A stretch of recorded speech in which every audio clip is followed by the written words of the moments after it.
Esse salmo, geralmente a gente fala dos salmos, é salmo de Davi, mas esse salmo não é de Davi. De quem que é esse salmo? De quem que é? Moisés. O salmo de Moisés. Na verdade, os salmos, eles eram cânticos que eram cantados. Então era o hinário dos judeus. E esse salmo aqui é o livro 4. Começa o livro 4. Então eles tinham cinco livros de salmos. E o Salmo 90 começa o quarto cantor, o quarto livro de salmos, né? E começa com essa canção, essa oração de Moisés. Orações às vezes podem ser cantadas. Quando nós cantamos hoje aqui no teatro, alguns cânticos são verdadeiras orações que a gente eleva a Deus. E quando você está cantando, orando, Deus fala no seu coração, abençoa a sua vida. E esse cântico de Moisés aqui, ele nos fala no coração. Vamos ler juntos, porque a gente não sabe a melodia que tinha, né? Mas vamos ler juntos, então, esse Salmo 90. Vamos lá? Amém? Vamos juntos lá. Senhor, Tu tens sido o nosso refúgio, de geração em geração. Antes que os montes nascessem e se formassem a terra e o mundo, de eternidade a eternidade, Tu és Deus. Tu reduzes o homem ao pó e dizes: tornai filhos dos homens, pois 1000 anos aos teus olhos são como o dia de ontem que se foi, e como a vigília da noite. Tu os arrastas na torrente, são como um sono, como a relva que floresce. De madrugada viceja e floresce. À tarde murcha e seca. Pois somos consumidos pela tua ira, e pelo teu furor conturbados. Diante de ti puseste as nossas iniquidades, e sob a luz do teu rosto os nossos pecados ocultos. Pois os nossos dias se passam na tua ira, acabam-se os nossos anos como um breve pensamento. Os dias da nossa vida sobem a 70 anos, ou, em havendo vigor, a 80. Neste caso, o melhor deles é canseira e enfado, porque tudo passa rapidamente e nós voamos. Quem conhece o poder da tua ira e a tua cólera, segundo o temor que te é devido, ensina-nos a contar os nossos dias, para que alcancemos o coração sábio. Volta-te, Senhor, até quando? Tem compaixão dos teus servos. Sacia-nos de manhã com a tua benignidade, para que cantemos de júbilo e nos alegremos todos os dias, todos os nossos dias. Alegra-nos por tantos dias quantos nos tens afligido, e por tantos anos quanto suportamos a adversidade. Aos teus servos apareçam as tuas obras, e aos teus filhos a tua glória. Seja sobre nós a graça do Senhor nosso Deus. Confirma sobre nós as obras das nossas mãos. Sim, confirma as obras das nossas mãos. Senhor, obrigado por tua palavra. Obrigado porque a tua palavra tem tanta coisa maravilhosa reservada para o nosso coração. Te pedimos, ó Espírito Santo, que no meditar sobre ela, o Senhor nos fale no coração e abençoe a nossa vida. Em nome de Jesus. Fala conosco, ó Espírito Santo. É nossa oração. Em teu nome. Amém. Pode sentar-nos. Moisés. Então, o Salmo de Moisés. Moisés, ele foi alguém que teve uma história com Deus, uma história que um plano estava sendo traçado por Deus na vida dele. Desde a sua infância, desde o seu nascimento, ele passou por vários perigos e Deus estava formando nele um plano, tinha um propósito grande na sua vida. E aqui eu vou fazer uma pergunta: será que Deus não tem um propósito na vida de cada um de nós? Amém. Irmãos, eu creio fielmente que Deus tem um propósito na vida de cada um de nós. Algumas pessoas às vezes pensam: ah não, mas quem sou eu? Deus tem um plano na sua vida. E se porventura nós nos perdemos com o plano de Deus, a misericórdia de Deus pode nos fazer reencontrar este plano, para que nós possamos seguir os passos do Senhor Jesus.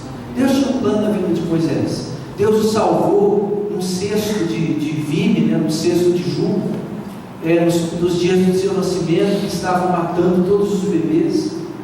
E depois então Moisés foi criado pela filha de Faraó, cresceu no palácio do Egito, no palácio do governo do Egito, criado com toda a regalia. E ele então, a certo tempo, ele descobriu que ele era um hebreu.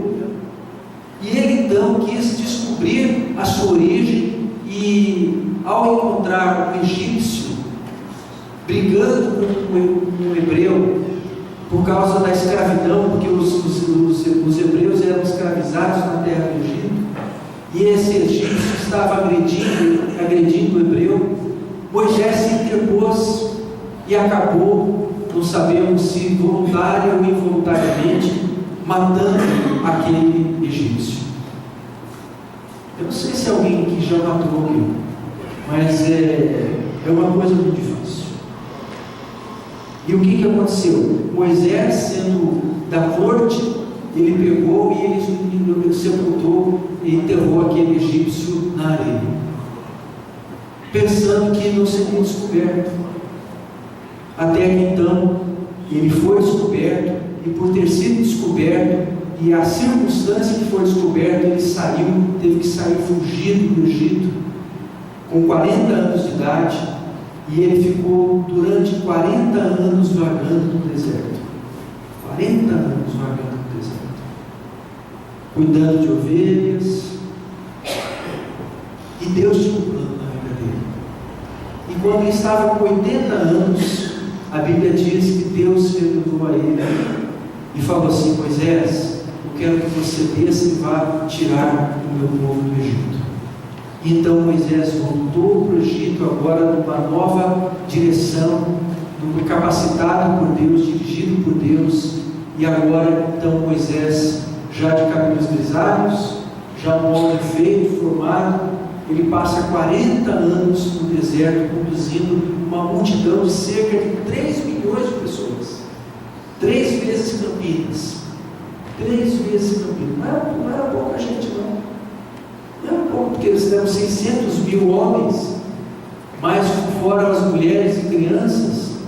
Então, é mais ou menos por aí.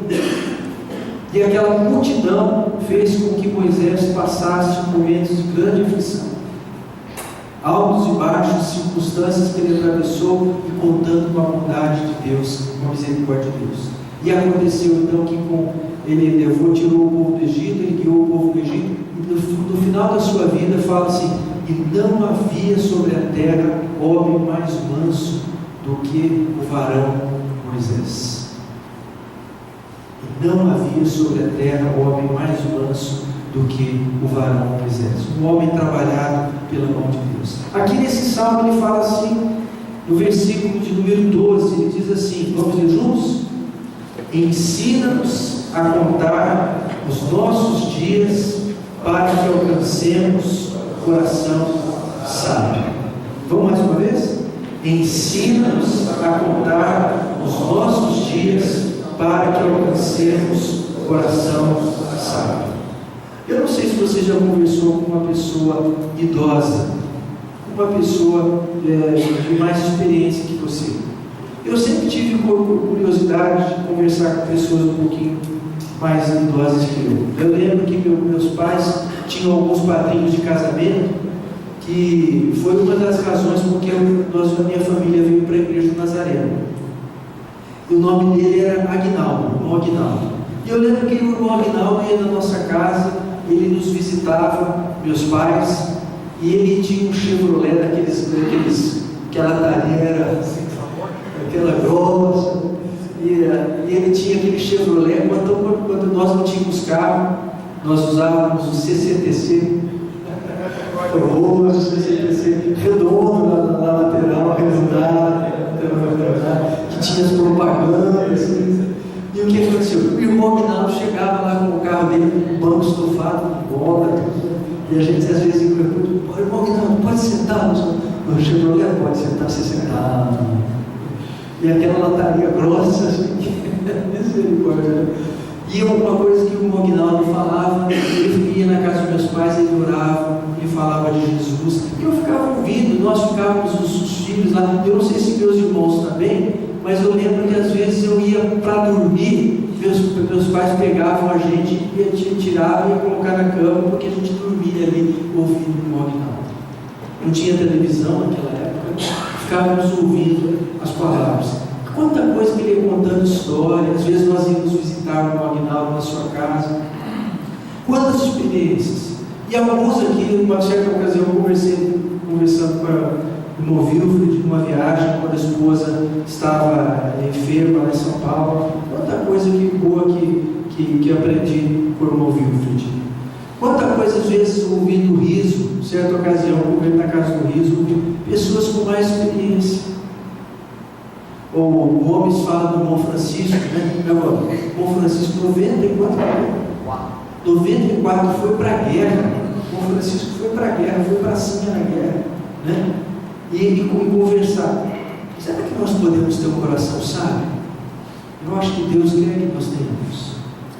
Certa ocasião, um turista, ele foi para conhecer um homem sábio. Eu ouvi esses dias na internet, no YouTube, esse negócio. Ele falou assim, e o turista então falou assim: mas como é que o senhor vive com tão pouco? Porque foi lá, tinha uma mesa, um banquinho, uma cadeira, né? Algumas coisas bem simples. Ele falou assim, e onde estão os seus móveis? Porque só tem isso. E então o sábio falou assim: e onde estão os teus? O turista falou assim: mas por que eu ia trazer móveis? Eu só estou aqui de passagem. Daí o sábio falou o seguinte: eu também. Só estou aqui de passagem. Nós estamos aqui de passagem. E a primeira coisa que Moisés ele nos faz lembrar é exatamente isso. Ele diz aqui no versículo 1 e 2: Senhor, tu tens sido nosso refúgio de geração em geração, antes que os montes nascessem e se formassem a terra e o mundo, de eternidade a eternidade, tu és Deus. Primeira coisa que Moisés teve que descobrir era a grandiosidade de Deus, a eternidade de Deus e a transitoriedade nossa. Irmãos, a nossa vida, ele diz aqui, é como um breve pensamento, passa muito depressa. Quando eu falo aqui para os irmãos do irmão Aguinaldo, que eu sentava no Chevrolet dele, isso aí faz coisa de 49 anos, 48 anos atrás. Anos que se passaram, mas eu tenho ainda a figura, a imagem do carro dele na minha mente.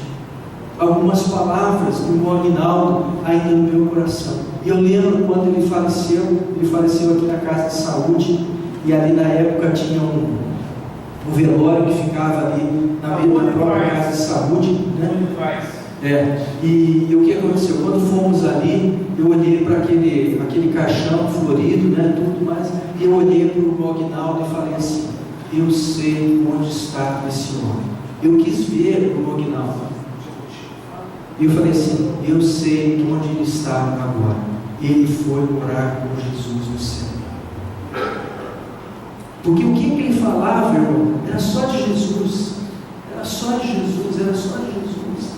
Quantas coisas boas, a palavra de Deus. E quando nós vamos à palavra de Deus, Moisés ele falou assim: de eternidade a eternidade, tu és Deus. Nós somos passageiros. Moisés viveu 120 anos. Eu não sei se hoje sobre a terra tem alguém que viva, mas é muito difícil alguém passar já dos 100 anos. E ele viveu 120 anos andando e enxergando, porque diz a palavra de Deus que ele subiu um monte para ver a terra prometida, ainda que não tenha entrado, e ele contemplou a terra, ele viu a terra. 120 anos, e ele fala assim: de eternidade a eternidade tu és Deus. Irmãos, nós temos que pensar a nossa vida não de acordo com o momento que nós estamos vivendo, mas pensando que Deus é eterno, que Deus é maior, que Deus sabe todas as coisas, que Ele vê todas as coisas, que Ele conhece tudo. Essa semana mesmo eu estava lembrando, pensando, acordei de manhã e pensando na criação de Deus. Irmãos, Deus criou todo o universo. Todo o universo. O oceano profundo, imenso, vasto. As montanhas tão altas, tão imensas, tão deslumbrantes. A criação, e aqui a criação da terra, fora da terra, é a imensidão do universo, estrelas.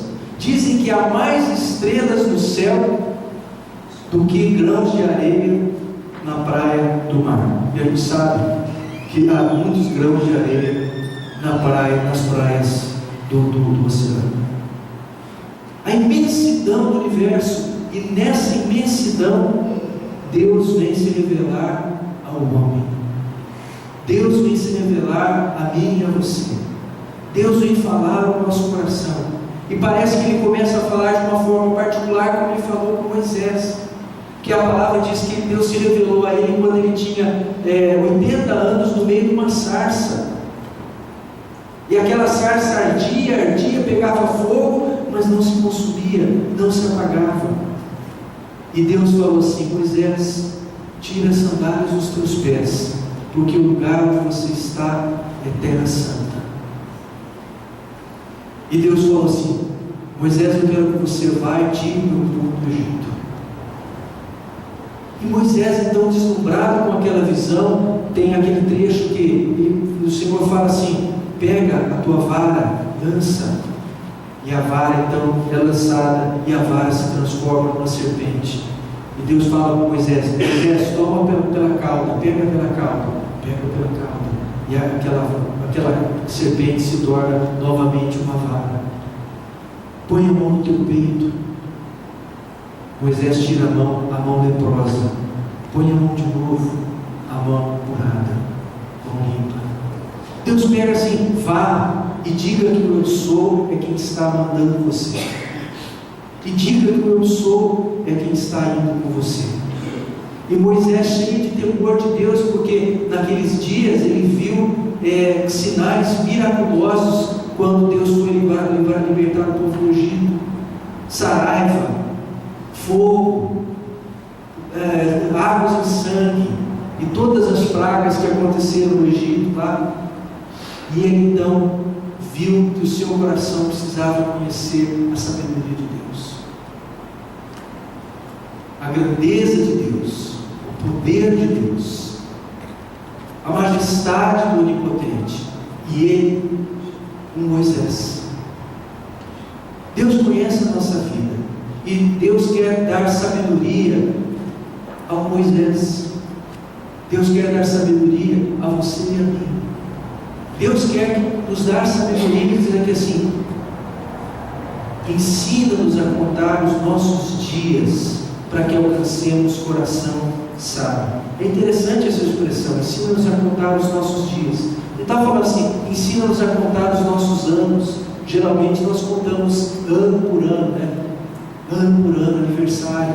Mas a Bíblia fala: ensina-nos a contar os nossos dias, porque o que nós temos é apenas um dia de cada vez. Para ser sábio, para ter um coração temente a Deus, que se volta para Deus. E a sabedoria, em primeiro lugar, é reconhecer a grandiosidade de Deus, a eternidade de Deus, a soberania de Deus, e ser mais grato a Deus na nossa vida, por tudo que Ele faz por nós, por tudo que Ele é. por sua grandeza, porque nós somos tão pequeninos, mas Ele quer que nós sejamos seus filhos. Amém? Então a primeira coisa é entender a grandiosidade de Deus para nós termos um coração verdadeiramente sábio. A segunda coisa que me chama a atenção nesse sábio é que ele fala não somente sobre a transitoriedade do homem e a eternidade de Deus, mas ele fala no versículo 8, ele diz assim: diante de ti puseste as nossas iniquidades, e sob a luz do teu rosto os nossos pecados ocultos. Eu creio que nesse momento, talvez Moisés tivesse se lembrado daquele egípcio que ele enterrou, daquela vida que ele sepultou lá, que fez com que ele tivesse que sair fugindo do Egito. E quantas vezes nós tentamos ocultar os nossos pecados? Vou falar uma coisa, irmãos. Todos nós tentamos fazer isso. Pegar o pecado e ocultar. Porque nós sabemos que Deus é santo, que Deus não tolera o pecado, que Deus não combina com o pecado. E nós queremos esconder o nosso pecado. Desde Adão, que Adão falou assim, que ele não tinha pecado, que é o pecado que tinha era a mulher dele pegou e falou assim: não, o pecado que eu cometi foi por causa da Eva, a mulher que o Senhor me deu. A Eva, por sua vez, falou assim: não, o pecado não foi eu, não, o pecado foi por causa da serpente. E sempre nós tentamos ficar jogando a culpa para o outro, e Deus sabe qual é o nosso pecado, qual é a nossa iniquidade. Qual é essa palavra iniquidade? É uma das palavras mais fortes que tem para descrever o pecado. É aquela malignidade intencional que nós temos na nossa vida. E a Bíblia fala assim: diante de ti o Senhor põe todas as nossas iniquidades e à luz do teu rosto os nossos pecados ocultos. Nós não podemos ocultar os nossos pecados de Deus. Deus é um Deus santo. Deus é um Deus puro, Deus é um Deus justo. E a palavra que nesse salmo fala por algumas vezes, fala assim, versículo 7, diz assim: pois somos consumidos pela tua ira e pelo teu furor como turbados. E diz aqui também, no versículo 11: quem conhece o poder da tua ira e a tua cólera segundo o temor que te é devido? Irmãos, se Deus se revelar ao homem, como disse Isaías se colocou quebrantado e falou assim: ai de mim, Senhor, vou morrer, porque os meus olhos viram o Senhor dos Exércitos, e eu sou homem de lábios puros e habito no meio de um povo de puros lábios, e os meus olhos viram o Rei, o Senhor dos Exércitos. Irmãos, nós não temos como subsistir diante de Deus. Nenhum de nós tem como colocar qualquer justificativa aos nossos pecados diante de Deus. Nós somos pecadores necessitados da misericórdia do Senhor. E Moisés, ele não viu, ele não vivenciou, mas ele profetizou que um dia viria o Salvador. Capítulo 18 de Deuteronômio diz assim: o Senhor vos suscitará um profeta semelhante a mim, e a ele ouvireis. E há de ser que todo aquele que não ouvir esse profeta, disso eu lhe pedirei contas. Irmãos, nós não temos como subsistir diante de Deus se não for a misericórdia de Deus. Mas a palavra fala que Deus um dia revelou favor e misericórdia quando Jesus foi colocado numa cruz. Esse profeta que Moisés anteviu anos, séculos antes, milhares de anos antes, é o Senhor Jesus, que por nós pagou o preço dos nossos pecados na cruz. Pecados ocultos, pecados graves, maldades, mentiras, coisas horríveis, coisas que nós tentamos esconder, que para Deus são coisas que visíveis e transparentes como a luz do dia. E nós precisamos descobrir e ter um coração sábio tratando o nosso pecado e não tentando disfarçar os nossos pecados, mas indo a Jesus e falando: Senhor, conhece os meus pecados, tem misericórdia de mim. Diante de Ti puseste as nossas iniquidades e à luz do Teu rosto os nossos pecados ocultos. Não tente esconder o pecado, deixar no cantinho da sua vida e falar assim: ninguém está vendo, Deus está vendo. E se porventura você falhou, você errou, você pecou, você desobedeceu a Deus, a coisa mais sábia que você pode fazer é humilhar-se diante dele e falar: Senhor, eu preciso do Teu perdão, da Tua misericórdia. Eu quero ser sábio, eu quero recorrer ao sangue de Jesus para me limpar. Amém. E por fim, Moisés, falando da soberania e da graça de Deus, ele diz aqui no versículo 16 e 17, ele diz assim: aos teus servos apareçam as tuas obras, e aos seus filhos a tua glória. Seja sobre nós o quê? A graça do Senhor nosso Deus. Confirma sobre nós as obras das nossas mãos. Sim, confirma a obra das nossas mãos. Irmãos, essa palavra que Moisés registrou aqui é uma palavra que é descrita em Jesus Cristo, porque Moisés ele trouxe a lei, mas a Bíblia fala assim que a graça, na verdade, vieram por meio de Jesus Cristo. A graça, que é o favor que nós merecemos, que é a bondade de Deus que nós tanto precisamos. A palavra de Deus diz que essa graça está em Jesus Cristo. Moisés viu de longe, mas nós podemos ver do outro lado, olhando para trás e lembrarmos que Cristo pagou o preço que nós precisávamos para sermos perdoados dos nossos pecados. E temos um coração sábio, que diz aqui no versículo 14, diz assim: sacia-nos de manhã com a tua benignidade, para que cantemos de júbilo e nos alegremos por todos os nossos dias. Alegra-nos por tantos dias quanto nos tens afligido, por tantos anos quanto suportamos a adversidade. Se houve um homem que suportou a adversidade, esse homem foi Moisés.